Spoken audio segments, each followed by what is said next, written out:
Good morning. Um, Here we are, Monday. Good morning, Dora. So we are moving through May, 10th of May.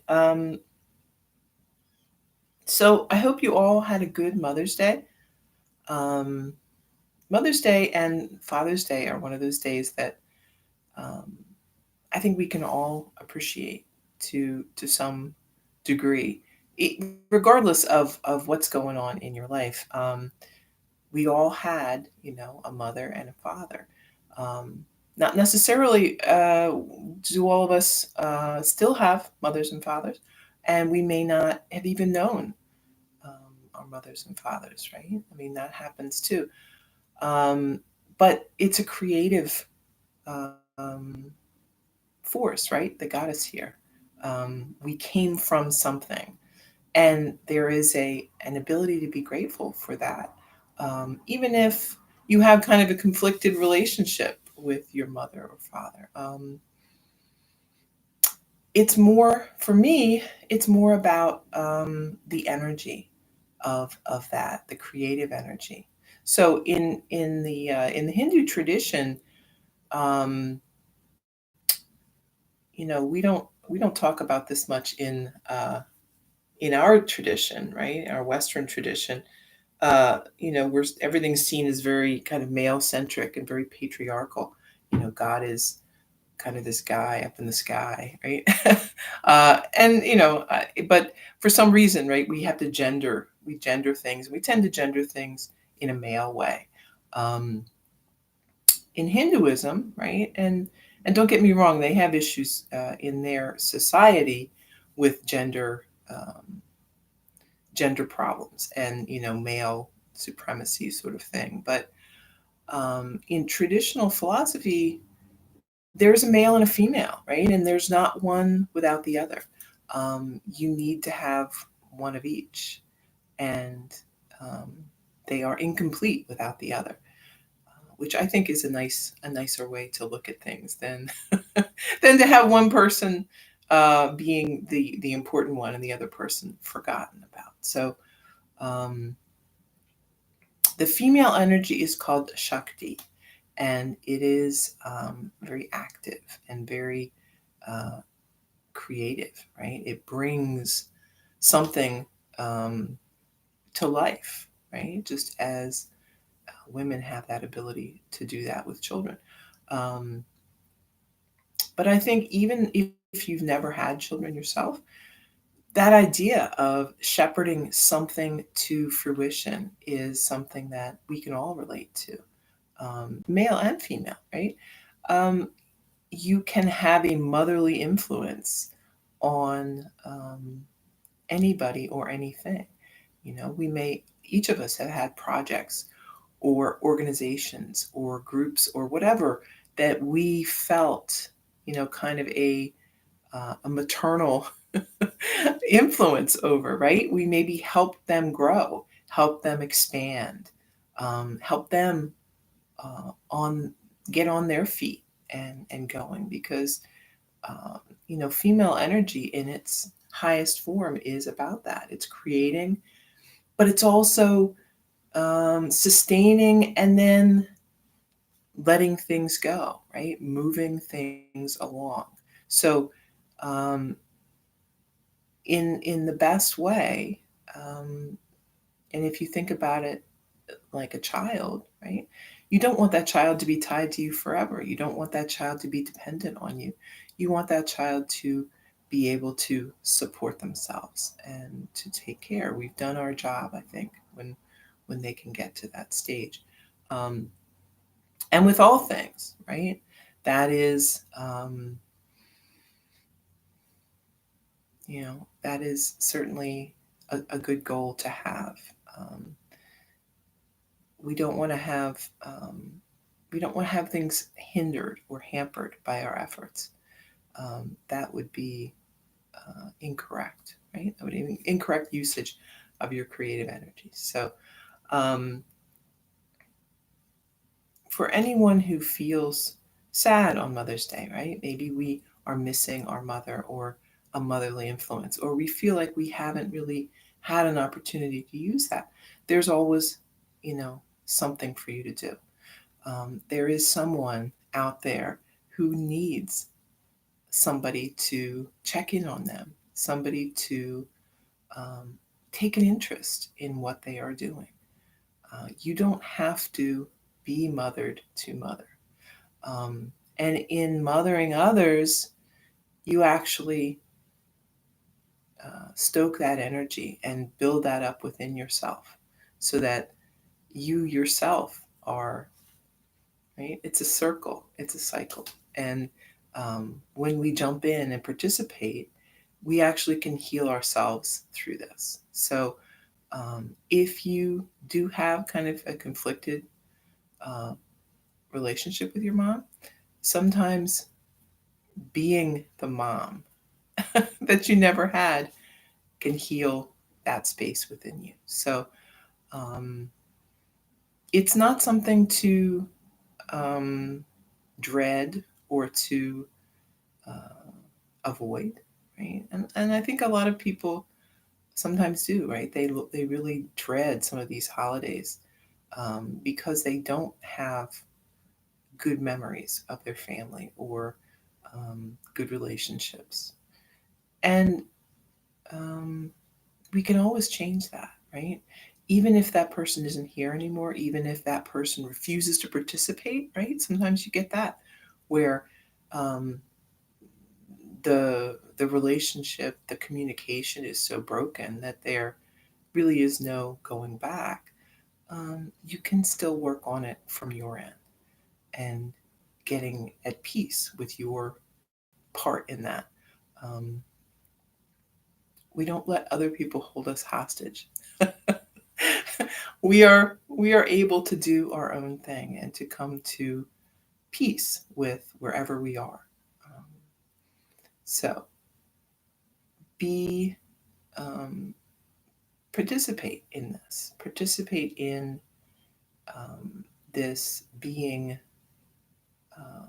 partaking of the motherly energetic force. Start a project or encourage someone who needs some encouragement. Um, there are lots and lots of ways to do this. And we have to find what works for us, what really resonates, what is the part that you want to play. But we all can do this. And it's extremely rewarding to do this. You are um, giving selflessly, right? And we're always talking about this with yoga that um, when we do things for other people, um, we reap great benefits. And I would say that motherly activities are about as selfless as you get, right? I mean, this is you turn your body over to some other being for 9 months, and then you take care of them for who knows how long after that. Um, and every project, every you know little being or thing that you are shepherding into the world is the same way, right? There is um, you're giving up your time, your energy, your resources to a bigger goal that then ideally will take off without you. So it's not like you're going to sit around and be like, oh, yeah, I got all this stuff. No, you don't. It's going to be gone because that's how it should be. Um, you are doing this for the sheer joy and um, service, right? You are being of service to the universe, and this is the highest form of activity really that there is. So you know find places where you can be of service. Um, there's a lesson to be learned from this, and only by doing it will you learn it. So if you feel like you haven't done enough of that in your life, find something. Find an organization. Volunteer. Do something for somebody else and see what that does for you. Um, it's a wonderful way, if you have had a lot of positive energy, positive influence from women in your life, this is a great way to pass it on, to kind of pay back, right? The generations of people that supported you when you needed it. And if you don't feel like you got that, well, you don't want anyone else to feel like that, right? So see what you can do to kind of break that cycle and and help people out, on their way. Okay, so with all that being said, I hope you had a good Mother's Day. I had it's always a strange day around here because everyone's on different sleep schedules. Although I think my son might be switching to day shift now. We're not sure. No one really knows. Something's changing at his work, but we're not sure what. So he was up at like 6 in the morning and wanted to get me breakfast, and I wasn't up. So he bought me something, so like a bagel or something, and left it for me in the morning. And then my other kids didn't get up until later, but they made dinner. So that was nice. But it's like, you know, shifts around here of you don't know who's going to be up when or what's going to happen. But yeah. So, you know, things don't always turn out the way you think they will. And that's good, right? Because sometimes what we imagine isn't even the best that things can be. So let's do some asana. Well, maybe let's do some pranayama first. So we're sitting up, relax the shoulders, and breathe.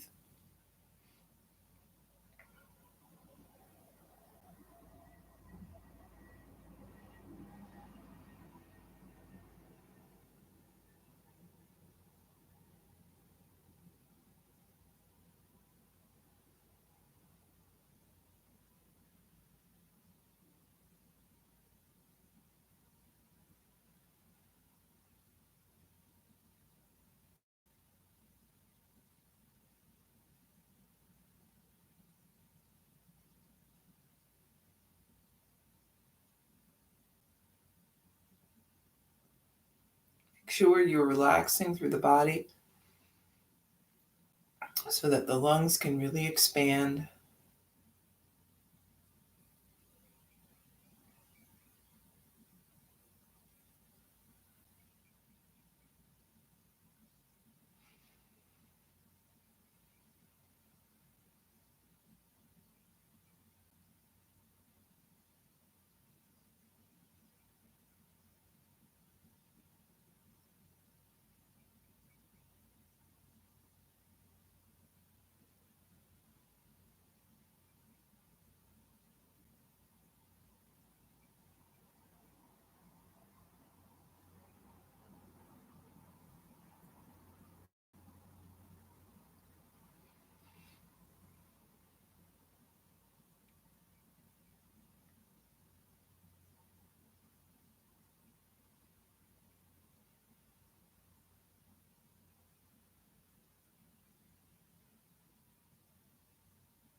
Take one more breath, and then we're going to drop the chin down toward the chest.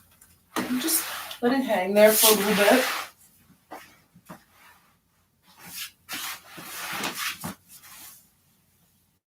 Then lifting up, keep lifting the chin. Head drops back.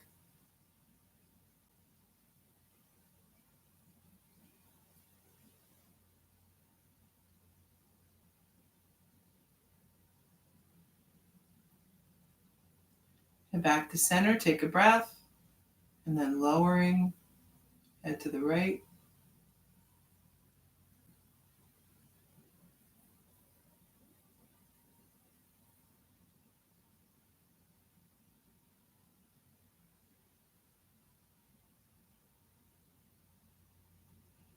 Back up, and then head to the left.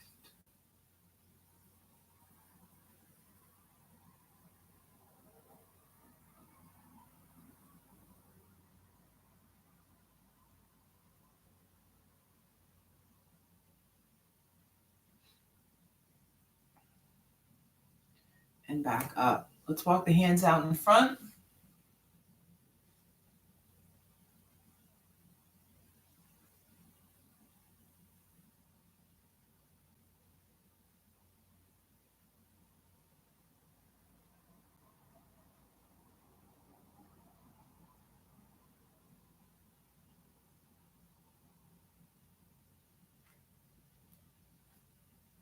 Back up, hands behind. Squeeze the shoulder blades together.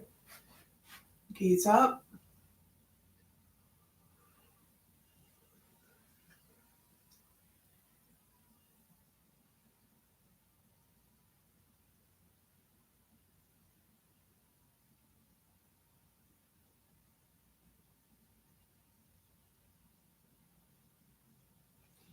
Coming back up to your seat, arms wide. Take a deep breath. Exhale, hands together. Inhale. Exhale. Inhale. And exhale. Once more. Inhale wide. Exhale, hands together. Interlace the fingers, lift the hands. We're gazing up. And then arms down by your side. Inhale, lift. And lower. Lift. And lower. Once more, lifting up. And then right hand down by your side, reach across with the left.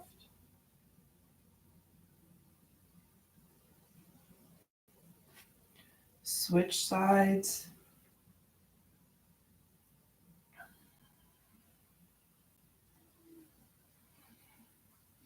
And back up. Lift the shoulders, roll back. And forward.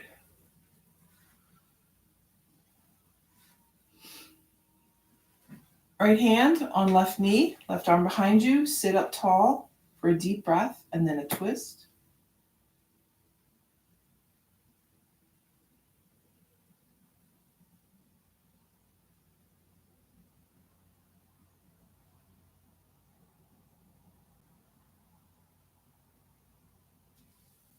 Back to center, switch sides.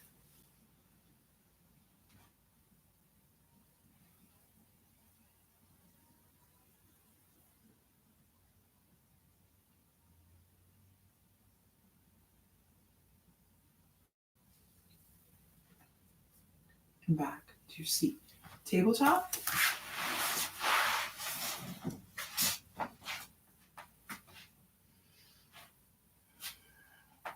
Let's move cat-cow. Inhale and exhale.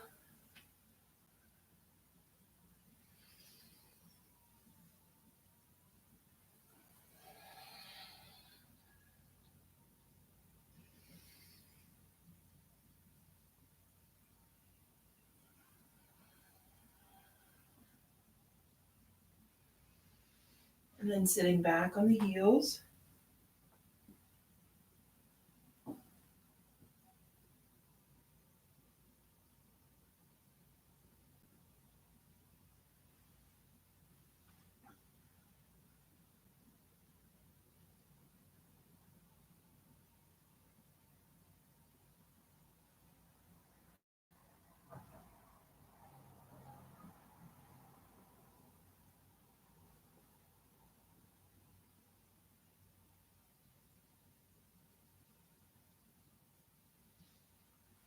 Moving back up, tabletop to downward dog.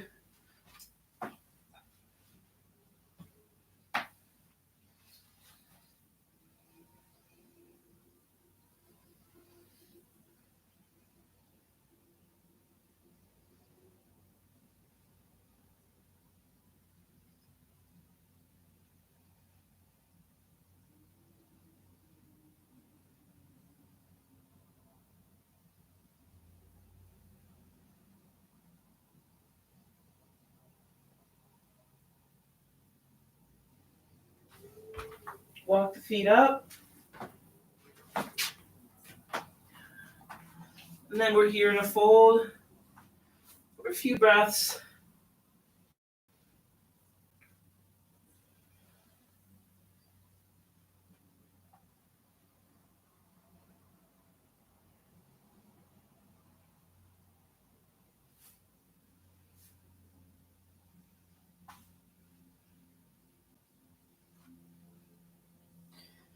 Rising slowly. We're standing tall.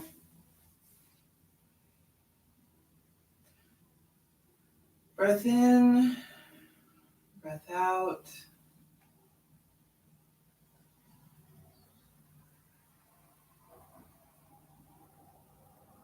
Inhale, lift the arms. Exhale, fold. Inhale, flat back.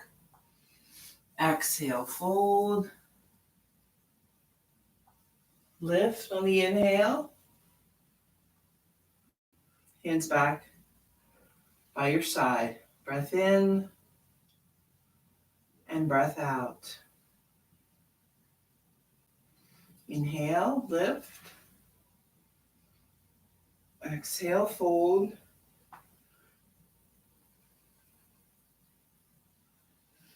Inhale, flat back. Exhale, fold. Inhale, lift. Hands by your side. Take a breath.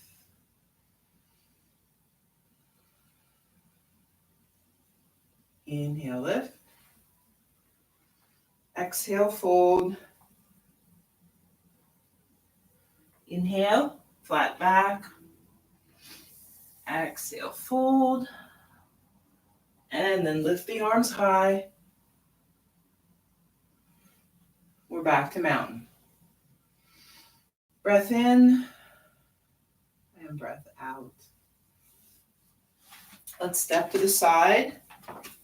So we're facing side of the mat, legs wide, hands at the waist. Take a breath, relax the shoulders, and then lean forward.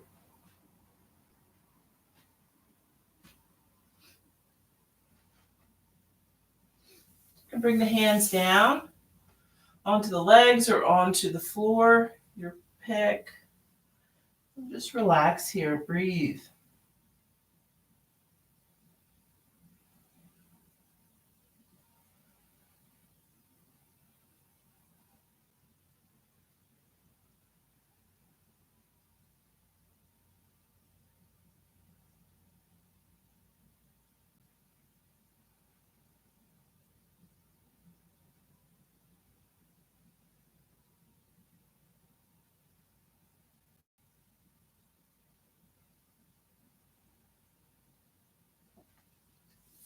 And then hands back to the waist.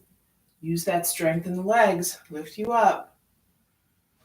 Breath in and out. If you ever feel, kind of dizzy after inversions like that, just bring the hands up over your head. That usually kind of helps straighten things out. Take another breath here.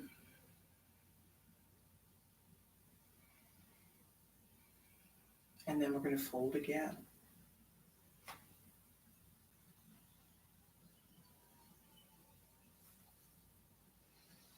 You can bring the hands down to center. So, with the forward folds here and the wide-legged folds, you can bring the feet in a little bit, or you can bring the feet out a little bit. it changes. You'll see how it changes, how this pose feels. Different areas get stretched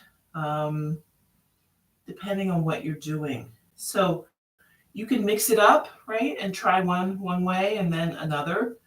Um, it's all good. Variety, as we know, in your asana practice is a good thing, right? It's nice to be consistent with some of the things, but it's also nice to try variations, even within those consistent types of poses, right?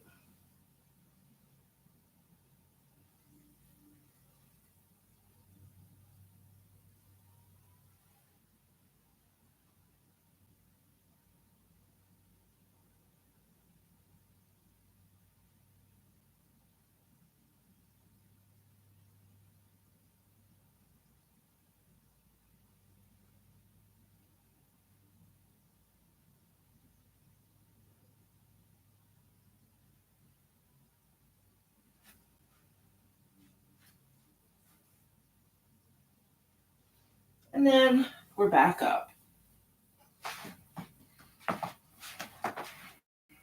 Take a breath.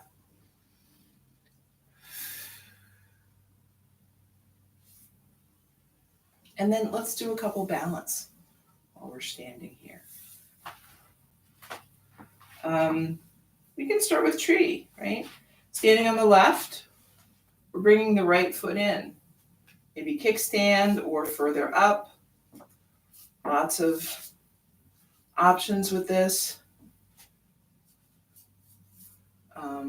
See what works, what helps you feel stable in this pose. Remember that you don't always have to be right on the edge. You can be if you're feeling like you want to challenge yourself, but asana, we're working towards a level of ease, right? And not every day are you going to feel like,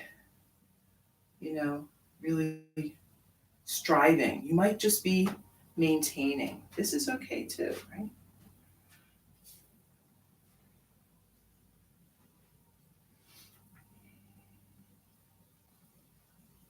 And then release down.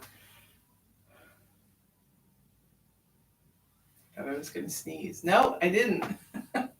Let's switch sides. So, a nice thing about doing asana frequently is you don't have to feel, hopefully, right? If you do feel like you have to just kill yourself every time, that's maybe something within you, right? And then set the foot down. Sometimes we have this internal feeling that, we just have to like work as hard as we can. That's a hard one, right? And that's something you want to work on with yourself. Why do you feel like you have to push yourself so hard? Better to listen, right? What do you need today? Some days you need to just do the minimum. Some days you just need to maintain. Some days you may have higher energy and you really are ready to take it up the next level. But if you're not having one of those days, it's okay. Don't feel like there's something wrong. That is perfectly normal, right? Everything comes and goes, up and down. That's how it is. Let's step out into Warrior 3. So we've got hands to center. We've got a little room in front for stepping. Take a breath, and then step with the left foot. Doesn't have to be big, it'd be just a little step, but we're shifting so that the weight is in that left foot, and we can lift. See where you are with that. Hands could stay together, or if you are, if you want to try bringing hands out to the sides, that can help you steady. You could also, if you're near a wall, right, you could touch down with your fingertips on the wall. There's nothing wrong with that. If that helps you feel stable and secure.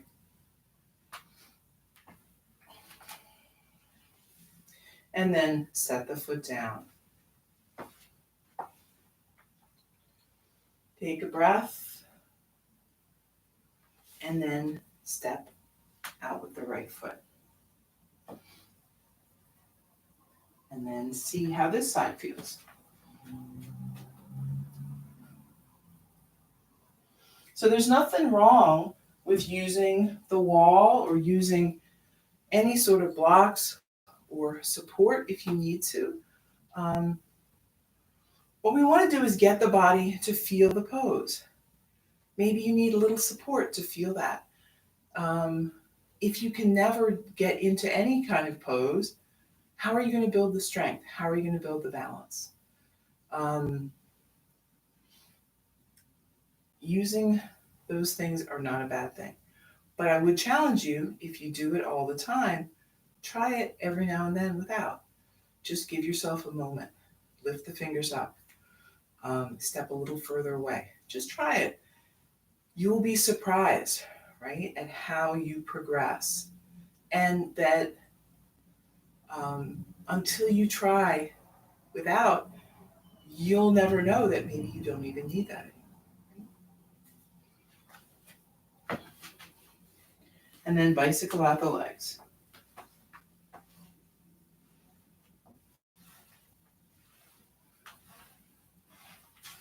Come on down to a seat.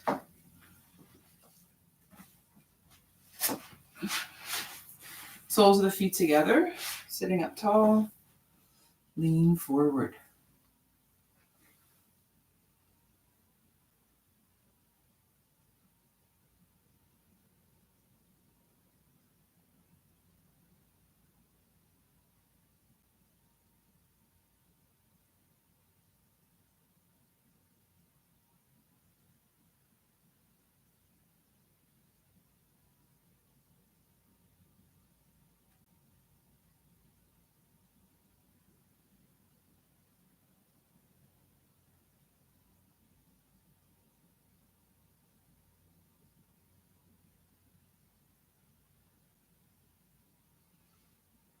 Come on back up. We're going to bring the left leg under, the knees pointing out, right leg on top. Kind of arranging so you've got one knee on top of the other as well as you can. Take a deep breath. Lean forward.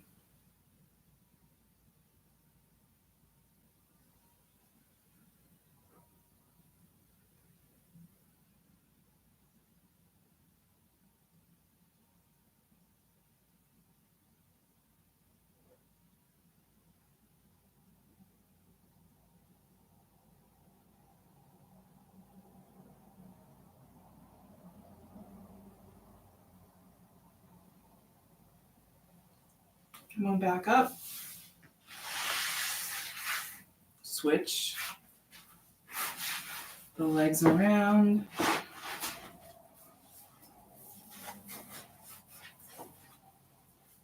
Take a breath. Fold forward.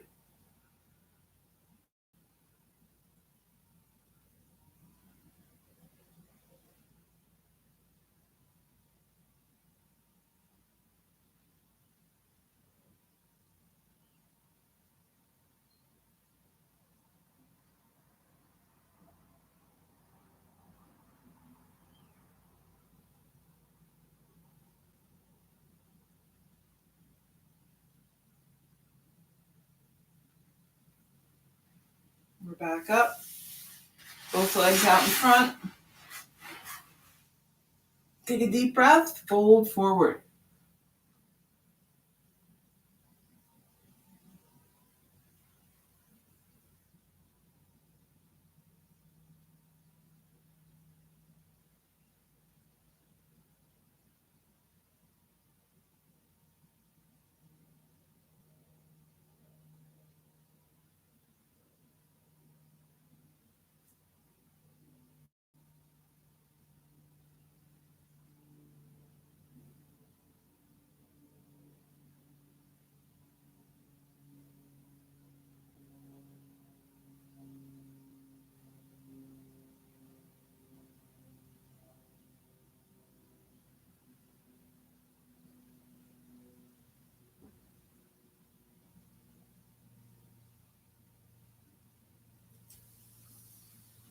We're back up. Let's point and flex the feet.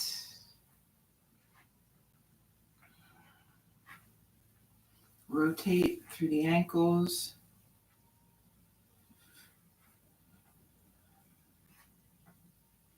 One way and the other.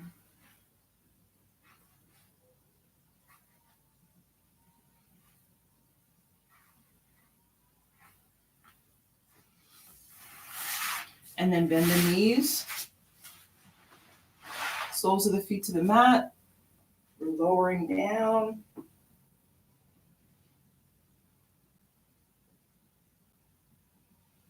Take a few breaths.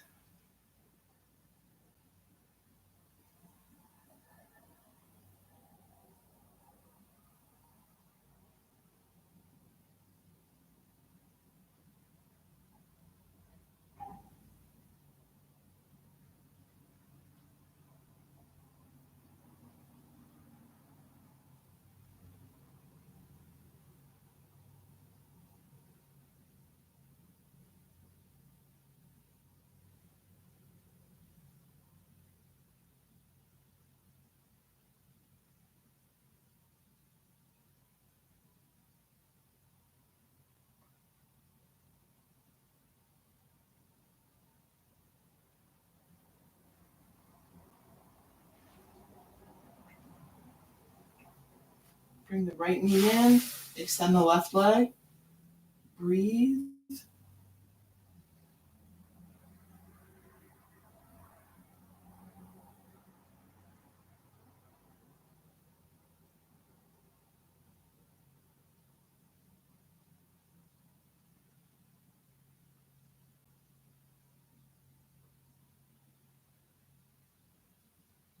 Lowering that right knee out to the side.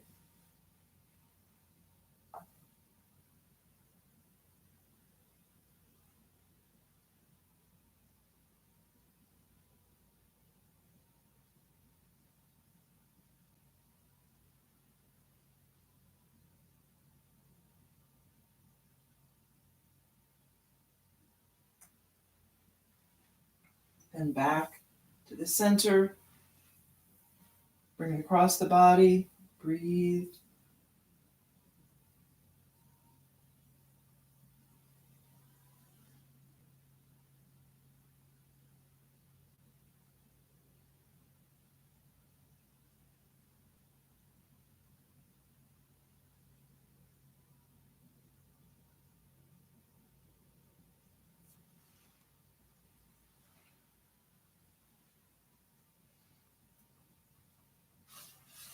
And then we're back to center. Switch it around. So we've got the left leg in now.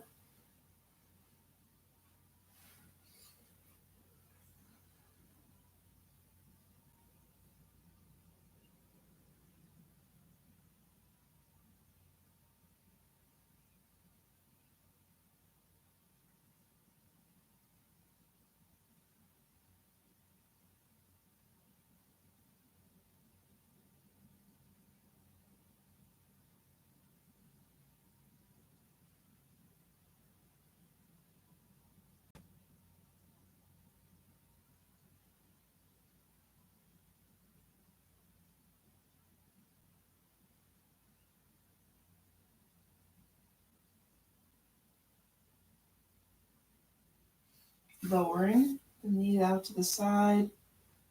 Rest of the body is flat on the mat.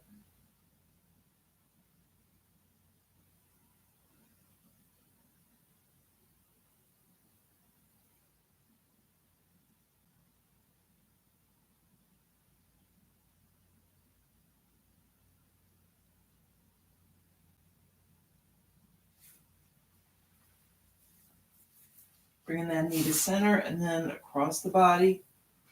Rolling up on that right hip.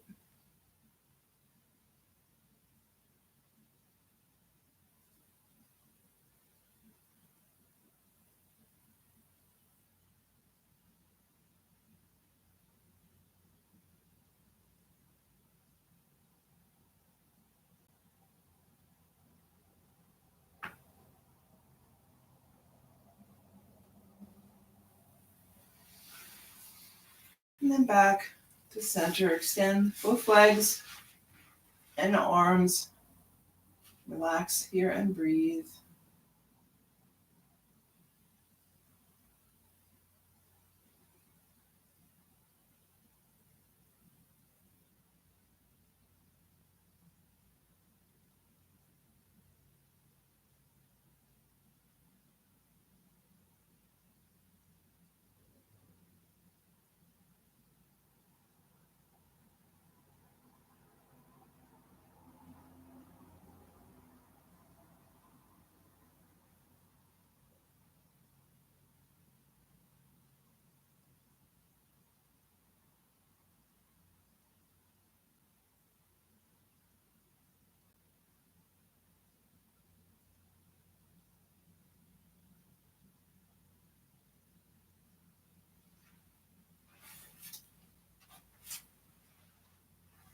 Bring everything back to center.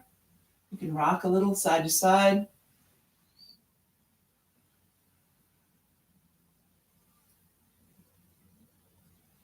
Extend the legs, hands by your side.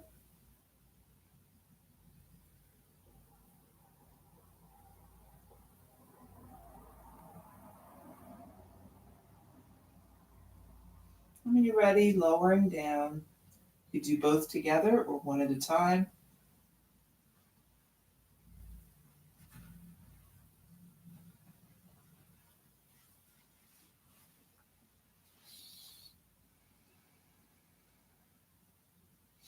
And then finding a comfortable place to rest for Shavasana.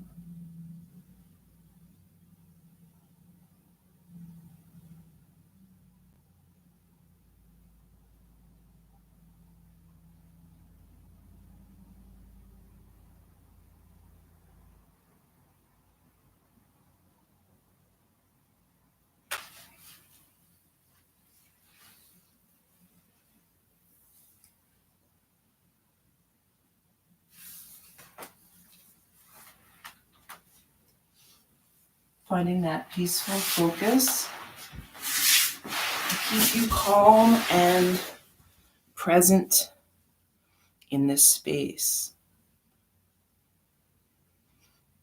Let go of the thoughts that arise, trying to sort of drag you away to something else.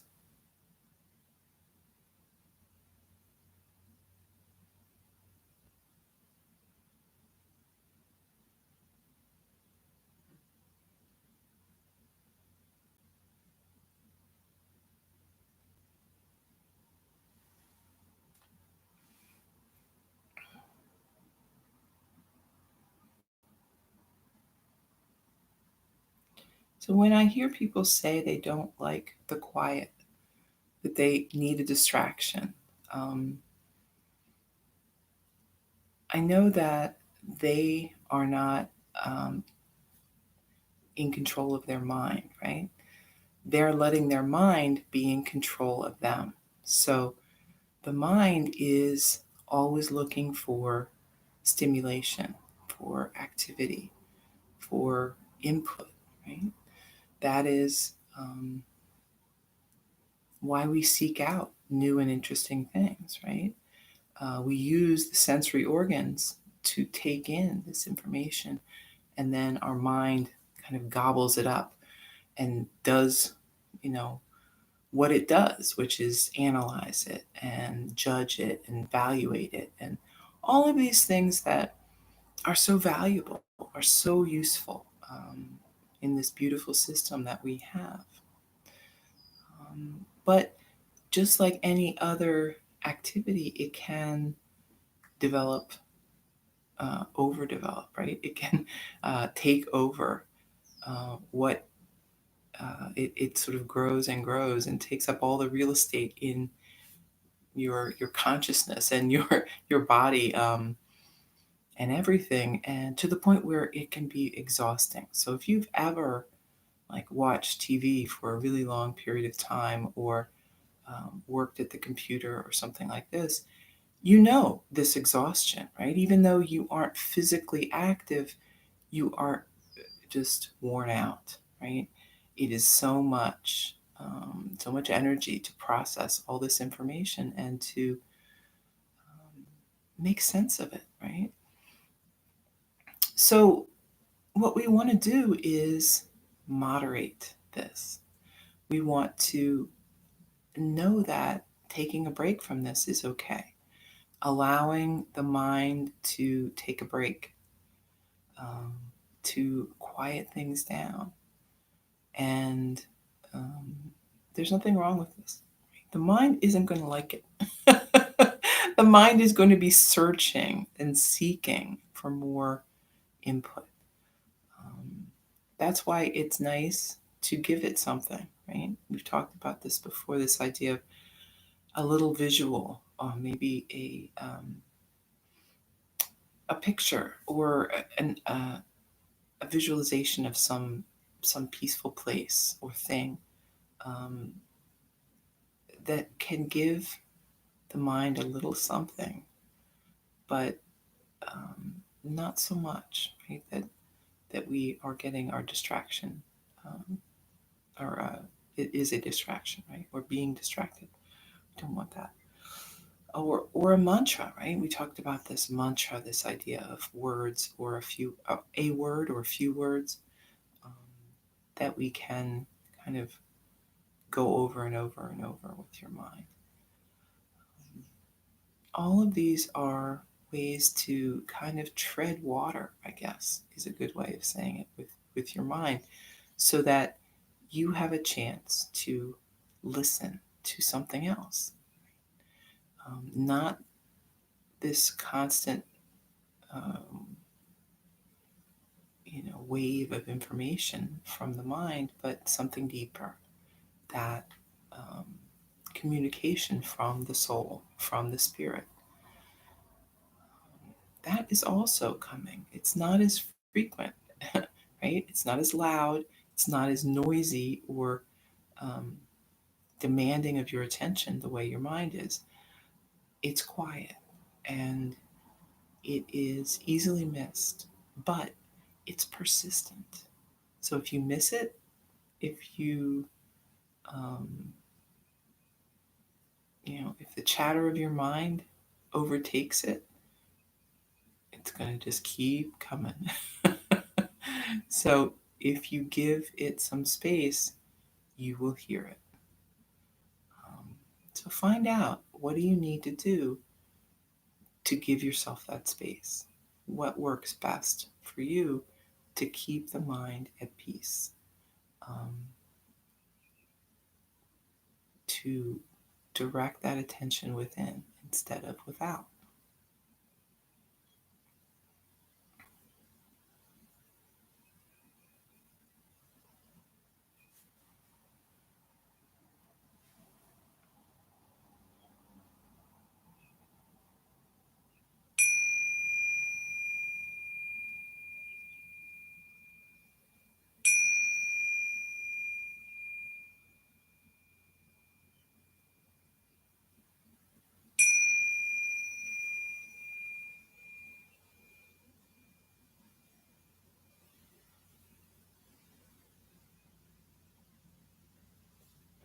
Moving again, then, fingers and toes, hands and feet. Make your way up to a seat, bringing hands together. We've got a deep breath in and out.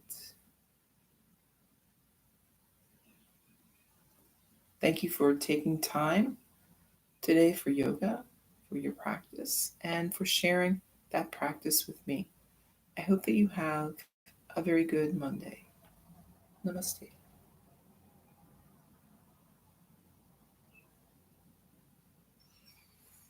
Great. Okay, so meditation.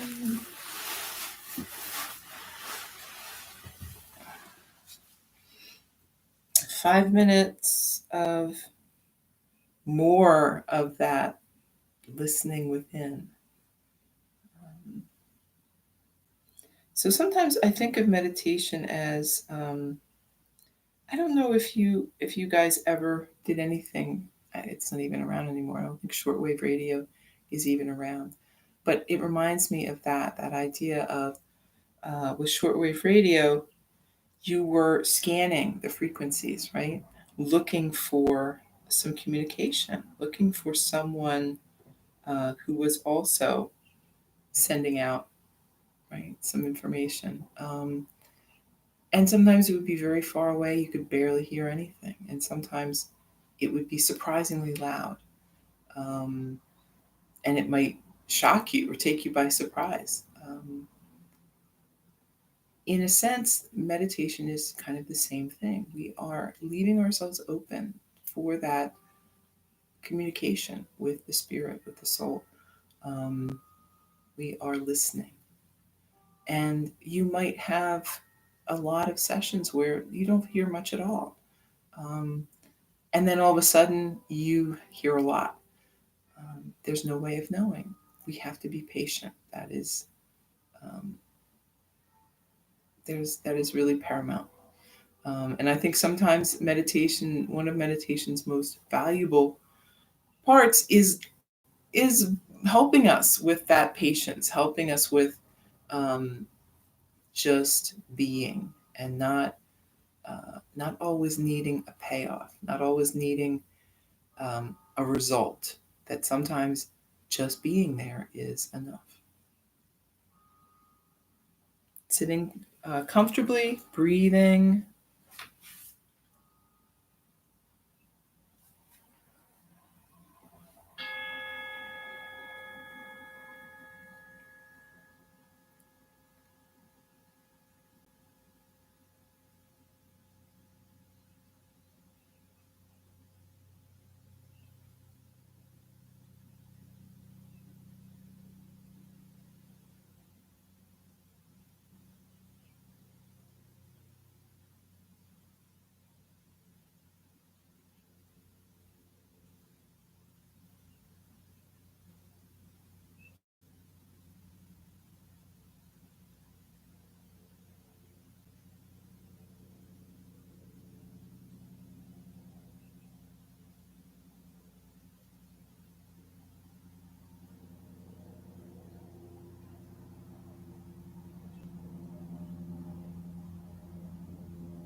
Okay, we're back.